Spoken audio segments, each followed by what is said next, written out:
Morning, everyone. Didn't I see you at the airport? What's up, man? How you finding Brazil? Pretty good. I mean, maybe a little tired this morning. Just woke up literally 15 minutes ago, but other than that, pretty good. What are you thinking about this fight, right? Obviously, Gilbert's a serious talent, probably one of the most underrated guys in the division. Are you here to sort of show that you're both the most underrated two in the division? Yeah, I mean, at the end of the day, we're both fighting for a position at this point. Like, I know his goal is to eventually get to another title shot. My goal is the same as well. It just so happened that he and I happen to have to clash for that position right now. When I initially called him out after my last fight, it wasn't for anything else other than the fact that he was the number 5 guy, and it got me closest to where I was trying to go. So going into this fight on Saturday, I know what's at stake. I know what this fight brings, and I'm ready for all of it.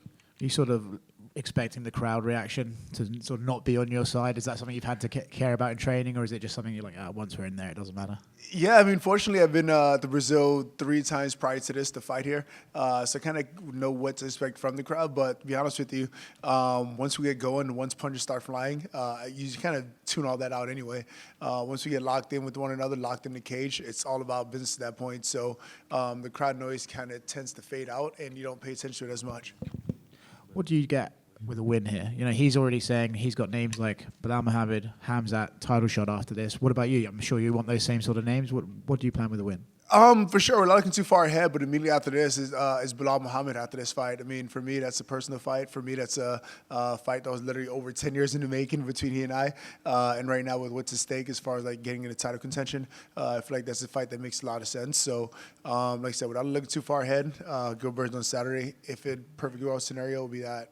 What's personal about that fight for you?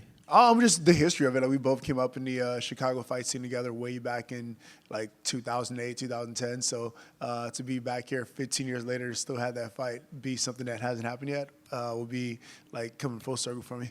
Cool. Where do you find success on Saturday night? Everywhere. I mean, to be honest with you, I really love this matchup. I mean, I feel like I match up great against Gilbert. He's a tough dude for sure. His last fight definitely showed that he's not a guy that's going to fold and quit by any means. But I know I can bring that pressure. I know I can put him on that pressure where he looks for a way out, and look forward to bringing that to him on Saturday night. You know, some might look at this and say Gilbert's going to try to get it on the ground. You know, they might think that maybe he has a better ground game. Is the plan to keep the fight standing? And what do you think of his striking? And do you find that he's equally dangerous on the ground and standing? Yeah, I mean, I think he's pretty well-rounded. I mean, and that's the thing that made this fight camp so interesting, because I couldn't, just focus on one area of it. Like, I've seen him knock guys out, I've seen him win decision, I've seen him submit guys. So knowing that he's pretty well-rounded, knowing that he's not going to quit easily, knowing all those things going into this fight, definitely forced me to kind of hold myself accountable in training camp. I mean, I literally went through and tried to put myself through the most uncomfortable scenarios possible. Like, I mean, I even spent some of this camp training out in Philadelphia with guys like Sean Brady and Jeremiah Wells, just because I know the pressure those guys bring. I know their fighting style and that kind of thing. So with the way I prepare for this fight, both physically and mentally, I don't really care where it goes. I'm very confident I can get it done. You know, I'm sure you visualize and you've seen other events that have taken place here. You know, when the American goes in there, you know, all the chants and all the cheers, is that sort of thing going to fire you up? And what are you expecting, and how is that going to feel walking into that arena that night? It's going to feel great. I mean, the best thing about it is, like, whether it's the scream Vat Maliku or whatever else they're going to scream, I don't speak Portuguese, so I have no idea what they're saying. So to me, it was just like, oh, yeah, they love me. Just kind of like making that chant your own kind of thing. You can either let it be one of those, like, oh, man, what are they saying? Or it's like, I don't know what they're saying, but they sound like they love me, so I'm going to go with that and let it fire me up on fight night. I know you said you just kind of getting here, you're getting tired, but have you got a chance to, are you planning to get over to the beach and try to, you know, relax a little bit? And what are the plans for the downtime leading up to the fight? For me, it's all about rest. I mean, I definitely made it over to the beach a little bit earlier this week, but mainly it's all about rest. I mean, every moment that I'm not training, I'm resting here this week. Like I said, just because I know what's at stake. I know it's a big opportunity for me, and I don't want to just come over here and squander the opportunity, so to speak. So I'm literally taking every step possible to be in the best place, both mentally and physically, going into this fight on Saturday. Awesome. Best of luck. Thank you.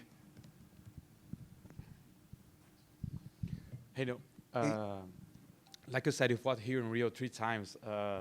What advice would you give the other non-Brazilian fighters that are going to fight Saturday for the first time here?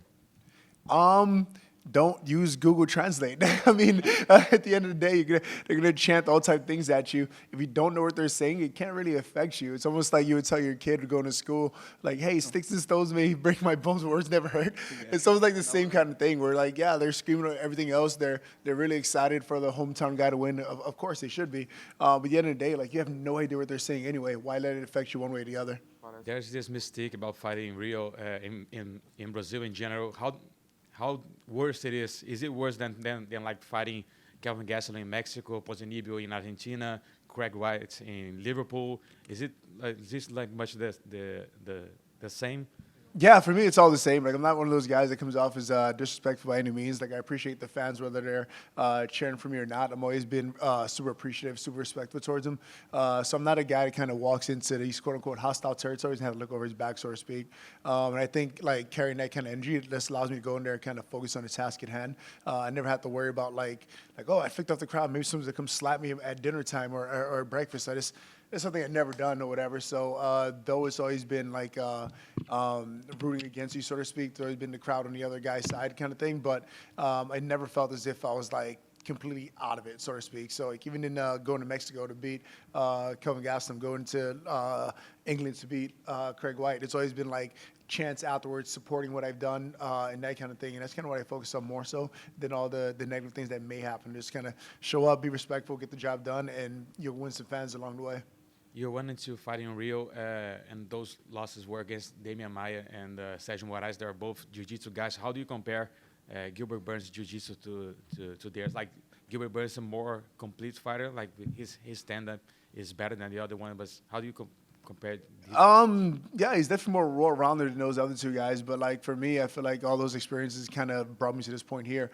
Like even if I go back and look at the Sergio Moraes fight to the Damian Maia fight, Damian Maia was arguably a better grappler than Sergio Moraes. And going into that fight, it was literally the exact same submission that got caught in the Sergio Moraes fight. Damian Maia attempted it in our fight, and I was able to recognize and defend it. Unfortunately, I couldn't defend the second, third one, but I was able to actually recognize that and defend it and move on from that fight or whatever. So definitely showed a little bit of growth in the right direction. So like I said, being 1-2 in Rio, morning, confident I'll make it 2-2 on Saturday night. Hello, Neil. How are you? Enio Ferreira for ESPN Sur and Somos MMA. You already have the record for most wins on the welterweight division. What's next for you on the 175 pounds of UFC?